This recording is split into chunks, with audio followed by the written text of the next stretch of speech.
Good afternoon to you all here on YouTube. It is September 8th, 2025, and you might be asking yourself, where is hurricane season? What is going on? Right now, we are dealing with pretty much a quiet week here as we go into peak hurricane season week here. Officially starts in, our official peak is in 2 days here on September 10th, and we don't have really much going on, but I will say that does look like it is going to be changing here as we go toward the end of the month. I know we just started the month, but going towards the 3rd and 4th week of September, things are showing signs of potentially coming active once again, and especially as we go into October, it does look to be that we may be seeing a potential for a backloaded rest of the half of the season, kind of like we saw last year, where we saw Helene at the end of September and Milton in October.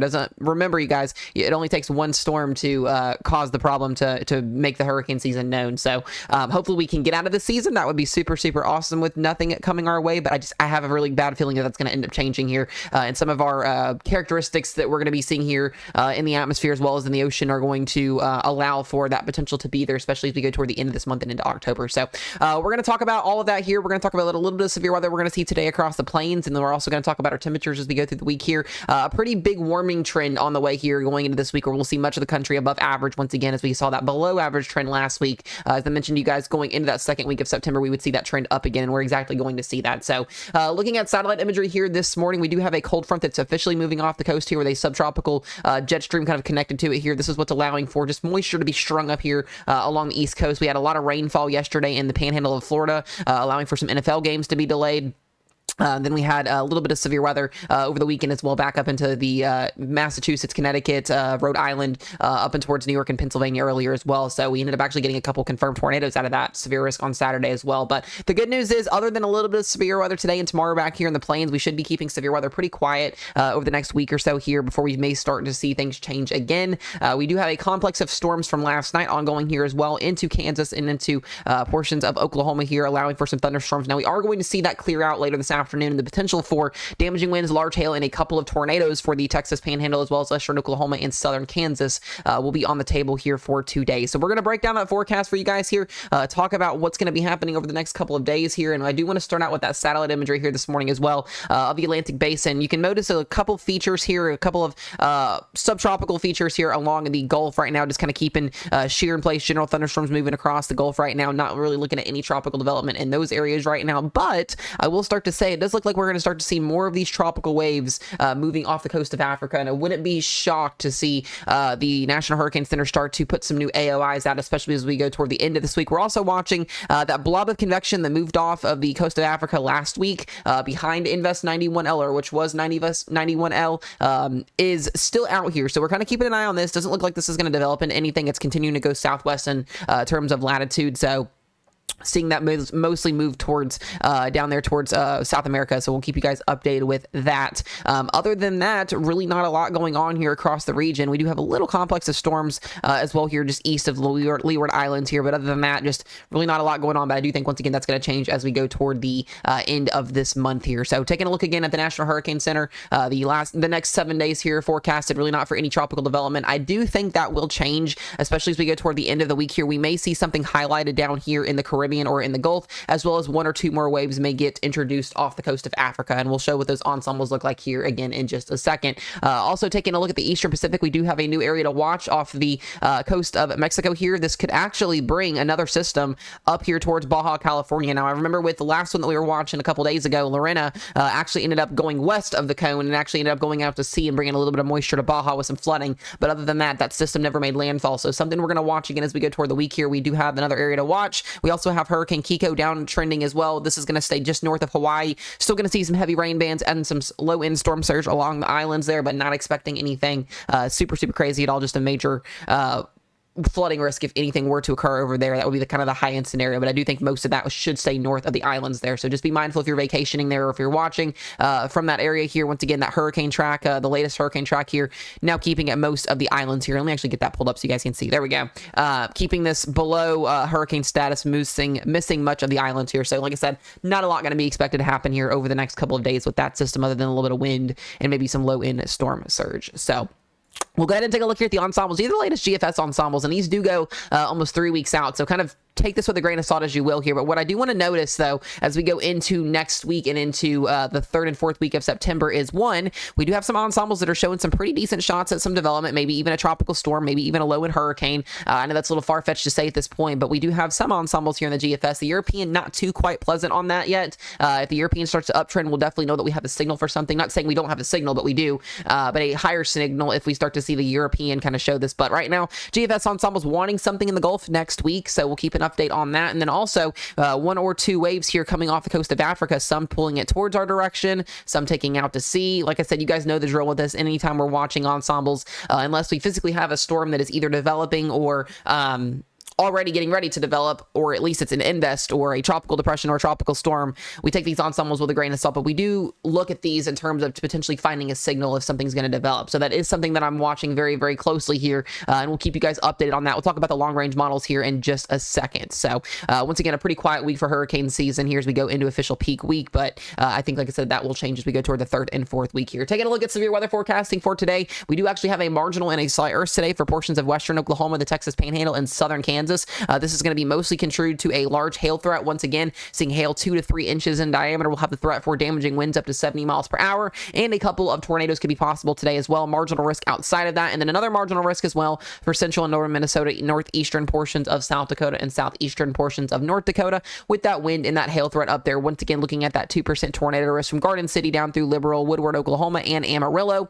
Wind threat at 5%, and that hail threat is hatched once again at 15% there, in that slight risk for hail 2 to 3 inches in diameter. Everybody else will be looking at hail 1 to 2 inches in diameter. So we'll look at the timing on that here and what that looks like here in just a minute. And that threat for today is actually more on the conditional side of things due to a little bit of a capping inversion. If we were to see storms fire off, large hail will be the main threat with a couple of tornadoes, possible weak, brief tornadoes. So I want to make that known to you guys there. We also get to tomorrow as well. And as we continue to see this new upper level pattern that's going to be moving in here, we will see probably these day-to-day severe weather events across the central and southern plains here. Once again, another marginal risk tomorrow from Colby, Kansas, back through Garden City, Liberal, and getting into northwestern Texas Panhandle and eastern portions of New Mexico. Tomorrow, the tornado risk is less than 2%, but not 0. Wind threat at 5% and hail threat at 5% for your next day. And then we get to the day 3, and we're not seeing anything right now, but I do think that'll probably get highlighted with a marginal in the future. So something we'll be watching there. Now, I mentioned conditional for today's severe weather threat, and the reason why today is conditional is models really aren't picking up on a lot. We do have a little bit of a capping inversion out there today. Just taking a look at the different ingredients, we have a little bit of instability, actually some pretty decent instability out there today. So anywhere from 1,500 to 2,500 joules per kilogram of instability in that main area there, where we could see some large hail, some damaging winds, and a couple of tornadoes. Taking a look again at the severe risk here, that tornado risk, little decent amount of tornado parameters showing up today. So we do have some spinach in the atmosphere, but the biggest thing is going to be, can these storms break through that cap? And taking a look at the mixed layer sin here, I should say, going through this afternoon here, we do have a pretty decent little capping inversion, but we should see those storms eventually erode through the cap, hopefully later on this afternoon, giving for that photogenic supercell-like structure potential, as we could see large hail, once again, damaging winds, and a couple of tornadoes. So something to be mindful there. If we do start to see anything crazy happen, we'll be on standby for live stream as always this evening.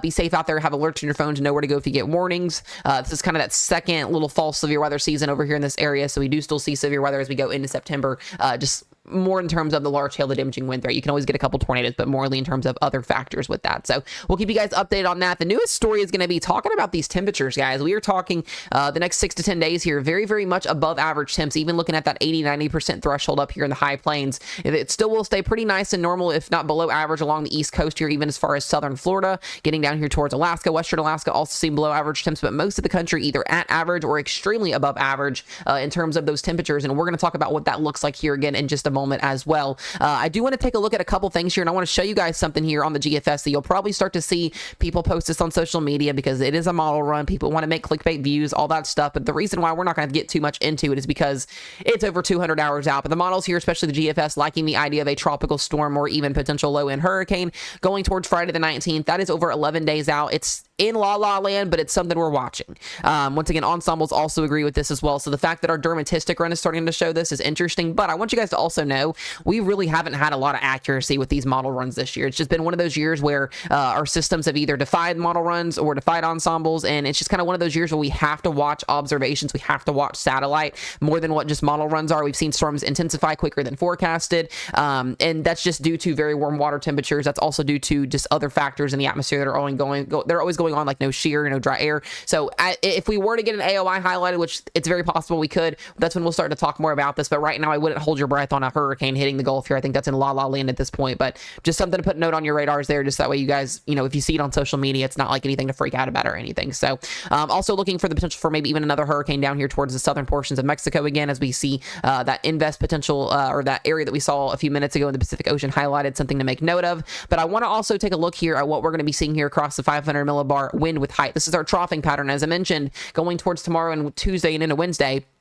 We could see that severe weather along the plains here, along the Rockies, as we do see an upper level trough here. We're going to start to see, especially as we go into November, these bowling ball troughs. These allow for severe weather. They also allow for winter weather. So as we start to transition into October and into November, we'll definitely start to see more of these troughing patterns enter the picture here. But really looking at this system kind of just setting up shop over the next couple days here. So going into next week, and we could also see the plains here getting some severe weather by Saturday or Sunday. It's very possible to be some low end severe weather. And then watching, another system maybe even come in as we go toward the end of next weekend and into the following week. But right now it looks to be we are going to have a pretty dominant pattern here of ridging across much of the high plains in the United States here, cooling and not cooling, but warmer temperatures, but some severe weather and some thunderstorms across the west.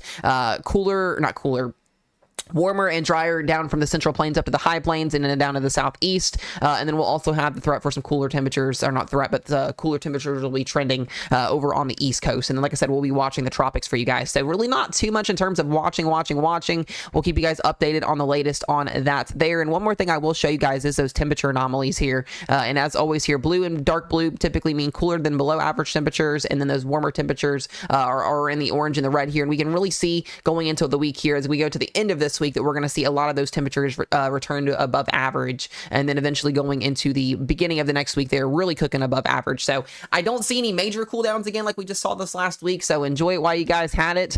We may start to see that return again as we get closer into the late fall and into winter, but looks like dominating ridges will be the main factor, and that could actually allow for any tropical systems that form either in the Gulf or in the Eastern Atlantic to actually work in favor of our area, because typically a lot of the times we want to see those troughs, those cold fronts moving through that can kind of swoop these systems up and pick them out to sea. That may not be the case, and if something does develop in the next 2 to 3 weeks and this pattern consistently holds, we may have problems in terms of the tropics. So I need you guys to stay tuned if you're on the Gulf. If you're on the East Coast, we'll keep you guys updated in videos and in live streams every day. Stay safe out there, guys, and we'll see you guys in the next one.